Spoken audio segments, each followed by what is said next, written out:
The subject that I took for tonight is the relationship of Da'as and Chochmah to maturity. And the obvious preface is that understanding Da'as and Chochmah in its fullest sense is absolutely above my pay grade. It is a subject that many Hasidic thinkers and Kabbalistic thinkers have pored over. So I'm not even going to try to capsulize what they have contributed. But for the purposes of understanding maturity, these terms are very important. Let's see if we can break them down in a way that is useful for us.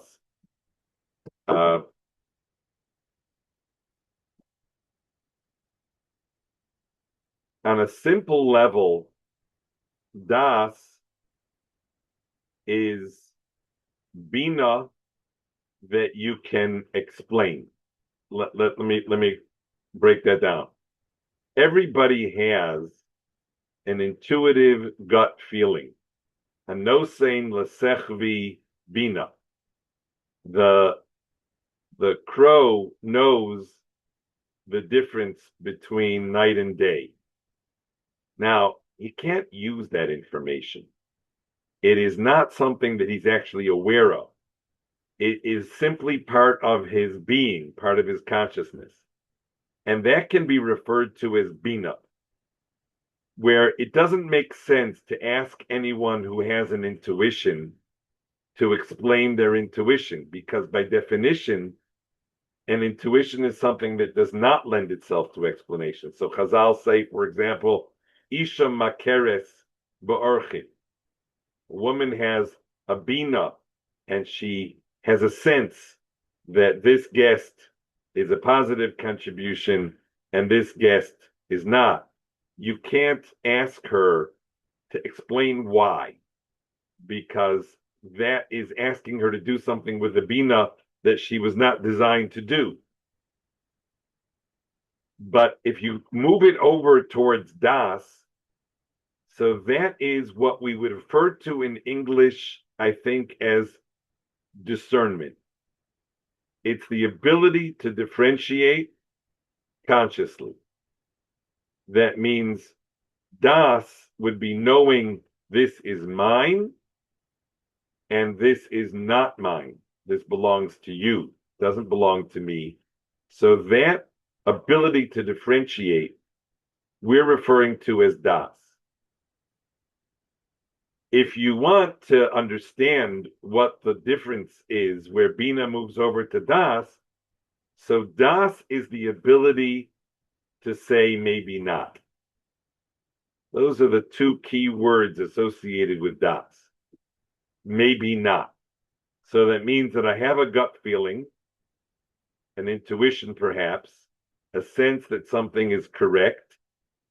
And Das is the ability to consider the opposite, to consider that my thought, as much as I am convinced that it is correct, may be wrong. In fact, I don't think that you could even call it das if it is just pursuing that which I originally assumed.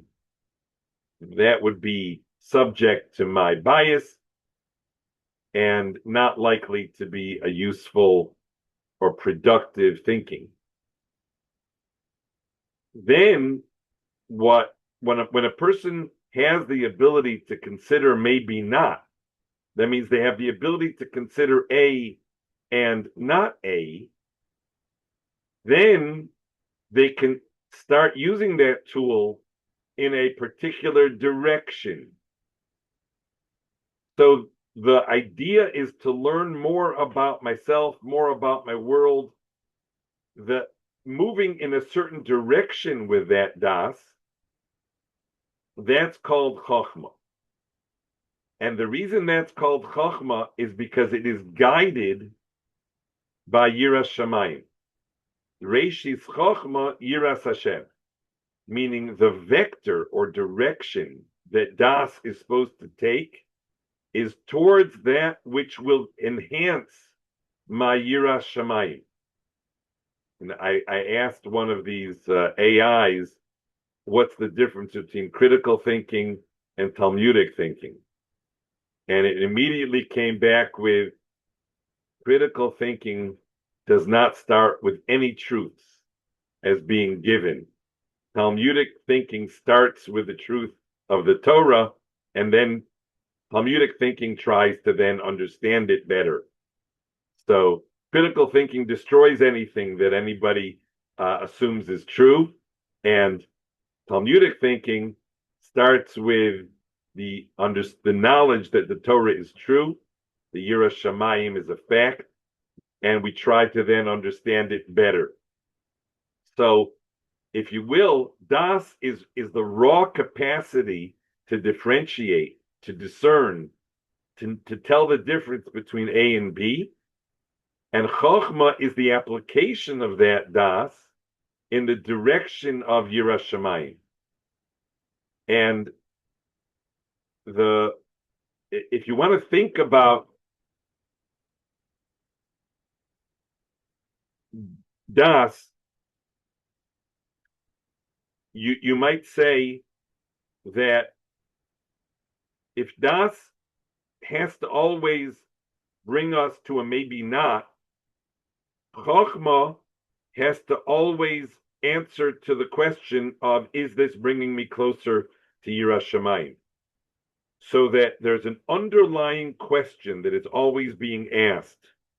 Is this bringing me closer to Yiras Shamayim? And that's why Chochmah will always have a built-in maybe not as well. In other words, if you say to somebody, think it through, think something through. So most people, when they hear the expression think something through, they think about how am I going to bring about this idea, this plan, this program, and keeping in mind the opposition that might come up, the challenges that might arise. So thinking it through is working out how I'm going to deal with all of those challenges. From a Torah perspective, that's not thinking it through. That's called scheming. That's called strategizing. Because you neglected to do the first step, which is maybe this program isn't the Ratzon Hashem. If you didn't ask that first, then trying to strategize a particular program is just scheming. It's not in any way Chochmah. Chochmah always is the use of the ability to differentiate in the direction of Yiras Shamayim. And so Chochmah always has as one of its underlying questions, is this the Ratzon Hashem? And so what passes for thinking something through in the secular world, we would refer to just as simply scheming. I decided that this is a good idea, and now I'm going to figure out how I'm going to overcome the obstacles to get there. Well, that jumps over the basic premise of Chochmah, which is Yiras Shamayim. So we're talking about Das as a tool. We're talking about Chochmah as a use of that tool in a particular direction. And what happens is that if a person subjects themselves to this process of using the tool called Das, which always has the word maybe not built into it, and the application of that to Chochmah, which aims towards Yiras Shamayim, the result is that a person's reflexes become refined. And by reflexes, we refer to their bina. A person's bina, having subjected their thinking to, of course, to Das, maybe not, and subjected that to the direction or Chochmah, that cycles back to better intuition. And that's why you can ask somebody who has subjected themselves to this process, you can ask them for advice, even on things that they have not necessarily studied, because their intuitions have been refined. And this cycle of starting with your intuition, if you will allow me to, I'm going to call the intuition the Havamina. It's what I would think before the question, before the possibility that I'm wrong, before the possibility that I need to modify. This is what I assume. And that comes under the category of a Bina. Then it is subject to the Das. Maybe I'm wrong. And once it's been clarified in light of maybe I'm wrong, the question is, okay, what do I do with that? How do I apply that in the direction of Yiras Shamayim? And that is the Chochmah. So it's a circle or a cycle of Bina and Das and Chochmah, and back to refining one's Bina again.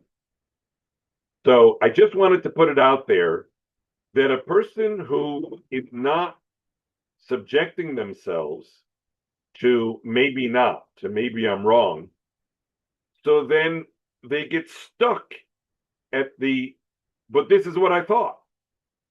And this is what I thought becomes the end of the story. They don't ever proceed from there to Das and to Chochmah, because they fail the first test of maybe not. So in order for a person to mature, they need to always be refining their ability to do the maybe not without losing the Bina. Meaning the maybe not doesn't mean I'm wrong. Maybe not means I'm open to being wrong. And the openness to being wrong is what allows the Das to proceed. It doesn't mean that I should always be thinking that I'm wrong. It is a direction, it's a vector, and it's an openness that creates a certain maturity.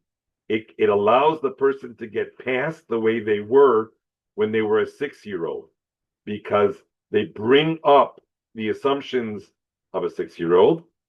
Nothing wrong with the assumptions of a 6-year-old per se, but immediately they are in line to discover the flaws and the errors of the thinking of a 6-year-old, and to discover, wow, I haven't progressed in this regard. I'm still thinking like I did when I was 6, and to move from there forward. So just wanted to sort of put this system out there so that we can discuss it as we go forward, Be'ezer Hashem.